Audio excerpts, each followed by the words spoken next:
तर या सिरीजमध्ये सगळ्यात जास्त कॉमनली विचारला जाणारा हा प्रश्न, डॉक्टर सिरम्स लोशन वगैरे वापरल्याने नवीन रिग्रोथ पण होणार आहे की फक्त जे आहे ते मेंटेन होणार आहे? हॅलो, मी doctor Sanket Nehete from Nehete skin and hair clinic. तर या क्वेश्चनचं एक सिंपल आन्सर आहे की तुम्ही कुठल्या स्टेजमध्ये आहे याच्यावर हे उत्तर डिपेंड करतं. याच्यासाठी काय इम्पॉर्टंट आहे तर फर्स्ट, सगळ्यात मोस्ट इम्पॉर्टंट, असेसमेंट.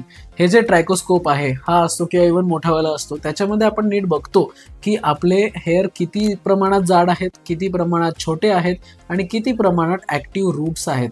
हे असेसमेंट केल्याशिवाय आपण मेडिकल ट्रीटमेंटला जाऊ शकत नाही. फॉर एक्झाम्पल, तुम्हाला आता हा स्क्रीनवर फोटो दिसतोय. या पेशंटने विचार केला होता की मला तर ट्रान्सप्लांट करायचंच आहे 4-5 महिन्याने. मी त्याला म्हटलं की अरे 4-5 महिने आहेच तुझ्याकडे वेळ, तर मेडिकल ट्रीटमेंट सुरू करून टाक. मेडिकल ट्रीटमेंटमध्ये लोशन्स, टॅबलेट्स, क्रीम्स वगैरे होते. त्याच्यानंतर त्याने वापरून एवढा सुंदर रिझल्ट आला त्याला. हे का? कारण मला कॉन्फिडन्स होता माझ्या असेसमेंटवर की छोटे छोटे हेअर आहेत तिथे, ॲक्टिव्ह रूट्स पण आहेत तिथे, त्याच्यामुळे डेफिनेटली याला मेडिकल ट्रीटमेंटने पण रिझल्ट येणार आहे. आता पुढची जी जागा जी बाकी आहे तिथे तर ऑब्व्हियसली रूट्स नव्हते, त्याच्यामुळे केस पण आले नाहीत, त्याच्यामुळे तिथे आपल्याला हेअर ट्रान्सप्लांटचा प्लॅन आहेच. पण आता या 3-4 महिन्याच्या मेडिकल ट्रीटमेंटने झालं काय तर मोस्ट इम्पॉर्टंट, हेअर ट्रान्सप्लांटचा खर्च कमी झाला, हेअर ट्रान्सप्लांटचे नंबर ऑफ ग्राफ्ट्स कमी झाले.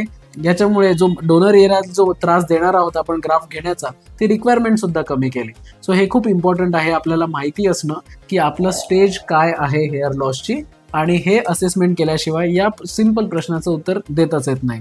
ओके, तर आता नेमके तुम्ही कोणत्या स्टेजला आहे हे फक्त आपल्याला नीट असेसमेंट करून ट्रायकोस्कोपीने सांगता येईल. आणि समजा एखाद्या एरियातले पूर्णच गेलेले असतील केस तर आपल्याला ट्रान्सप्लांटच करावं लागणार आहे.